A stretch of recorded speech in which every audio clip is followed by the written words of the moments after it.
मदद के रास्ते कई हैं लेकिन मदद की राहों पे चलने वाले खिले गुलाबों का अक्स ठहरे। ये बात सच हो यकीन नहीं है, यहाँ पे मरते हुओं को कोई नहीं बचाता।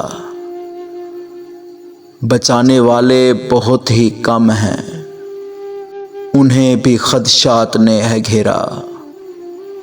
उन्हें भी नेकी गले में पड़ने का डर बहुत है। ये दौर अहले सितम को परवां चढ़ा रहा है। जो जान से जाने का मुंतज़िर है वो मुंतज़र है।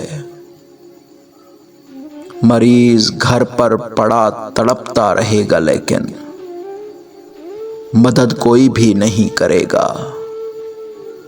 जो हादसे का शिकार होकर लहू में लथपथ पड़ा हुआ है पड़ा रहेगा, मदद कोई भी नहीं करेगा। करे भी कोई मदद तो कैसे, न तरबियत है न सोच ऐसी। हमें बदलना पड़ेगा खुद को, हमें बचाना पड़ेंगी जानें। तिबी मदद का शऊर देना पड़ेगा सबको।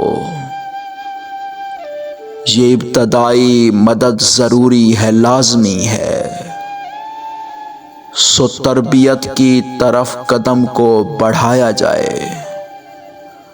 हवा के रुख पर चराग़े उल्फत जलाया जाए।